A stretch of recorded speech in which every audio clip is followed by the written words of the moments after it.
2008मध्ये जेव्हा IPL सुरू झाले तेव्हा आणखीन एका गोष्टीची हाईप झाली, ती म्हणजे चीअरलीडर्स. दोन्ही टीमच्या चीअरलीडर्स हातात काहीतरी चमकदार गोष्ट घेऊन सुंदर नृत्य करत होते. काही लोकांसाठी ते आकर्षणाचे केंद्र ठरले, तर काहींसाठी ते टीकेचे कारण बनले.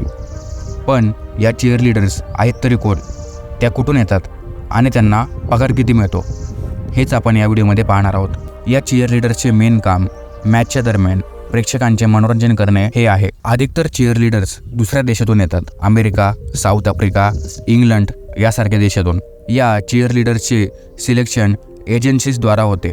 या एजन्सीज बॉलिवूडसाठी पण काम करतात. यांच्या सिलेक्शनची प्रोसेस पण खूप मोठी आहे. त्यांना ऑडिशन द्यावे लागते आणि रिटर्न एक्झाम पण द्यावी लागते. ऑडिशनच्या वेळी त्यांना त्यांचा सेपरेट परफॉर्मन्स तयार ठेवावा लागतो. एकदा ऑडिशन राऊंड क्लिअर झाल्यावर त्यांना प्रॉपर ट्रेनिंग दिली जाते आणि सिलेक्शनची प्रोसेस पूर्ण केली जाते. IPL चीअरलीडर होण्यासाठी क्वालिफिकेशन काय पाहिजे? चीअरलीडर होण्यासाठी डान्स आणि मॉडेलिंग या 2 कला अवगत केल्या पाहिजेत.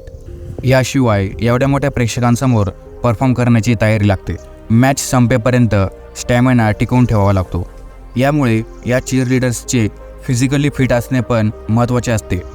या चीअरलीडर्सना फ्लेक्झिबिलिटीसाठी एका क्रिकेट प्लेअरप्रमाणेच ट्रेनिंग आणि वर्कआउट करावा लागतो. बाकी फिल्म इंडस्ट्रीतले लोक जसे स्वतःच्या ॲपिअरन्सवर काम करतात, त्याचप्रमाणे चीअरलीडरच्या बाबतीत पण असते.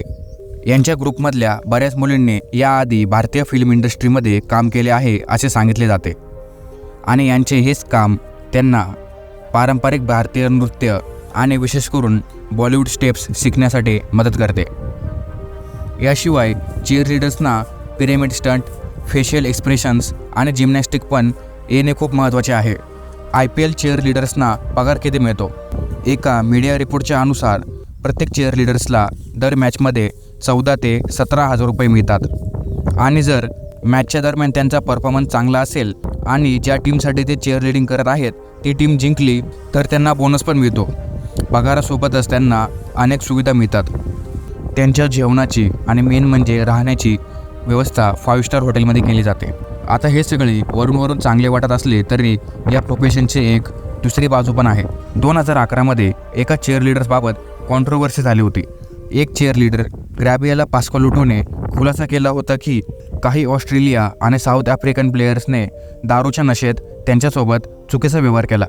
त्यांनी आपल्या ब्लॉगमध्ये लिहिले आहे की एका आफ्टर पार्टीमध्ये चीअरलीडर्सना वैश्या समजून त्यांच्यासोबत तसाच व्यवहार केला. जेव्हा IPL पहिल्यांदा सुरू झाले तेव्हा याचे उद्देश एक मनोरंजक टुर्नामेंट बनवणे होते. ज्या खेळाडूंवर मोठ्या टप्प्यावर कामगिरी करण्याचा सतत दबाव असतो त्यांच्यासाठी अधिकाऱ्यांनी आफ्टर पार्टी आयोजित करण्याचा निर्णय घेतला, जिकडे खेळाडू त्यांच्या ऑनफिल्ड ॲक्टिव्हिटीनंतर आराम करू शकतील आणि यासोबतच पार्टीचा आनंद घेऊ शकतील. याचे काही नुकसान पण झाले. काही प्लेयर्स रॅम्प वॉकसाठी मॉडेल्समध्ये सामील झाले आणि त्यानंतर खूप उपद्रव झाला. पण ग्राबियाला पास्कलुटोच्या प्रकरणानंतर चीअरलीडर्सना या पार्टीमध्ये जाण्याची परवानगी नाही आणि चीअरलीडर्सना प्लेयरसोबत बोलण्याची पण परवानगी नाही. चीअरलीडर्सना मिळणाऱ्या फेम आणि ग्लॅमर बघून सर्वांना वाटते की त्यांचे जीवन खूप चांगले असेल, पण असे काहीच नसते. अनेक वेळा त्यांना मिळणाऱ्या पगारावर ते नाराज असतात. त्यांना वेळेवर सॅलरी मिळत नाही, मिळाली तर ती कमी असते. हे फ्रँचायझीवर अधिक अवलंबून असते. यासोबतच त्यांच्या राहण्याची आणि अन्य सुविधांची व्यवस्था केली जात नाही. 5 स्टार सांगून त्यांना सस्त्या हॉटेल्समध्येच राहायला सांगितले जाते आणि अनेकदा त्यांना अनकम्फर्टेबल कपड्यांमध्ये परफॉर्म करावे लागते.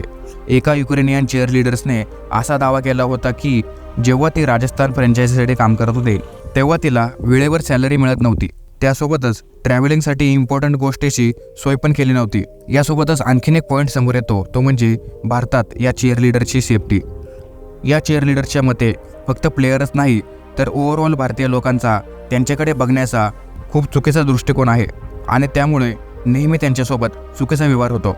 तुम्हाला याविषयी काय वाटते आम्हाला कमेंट करून नक्की कळवा आणि व्हिडिओ आवडला असेल तर व्हिडिओला लाईक करा आणि असेच व्हिडिओ पाहण्यासाठी आपल्या चॅनलला सबस्क्राईब करा. व्हिडिओ पूर्ण बघितल्याबद्दल आणि आपला अमूल्य वेळ दिल्याबद्दल खूप खूप धन्यवाद.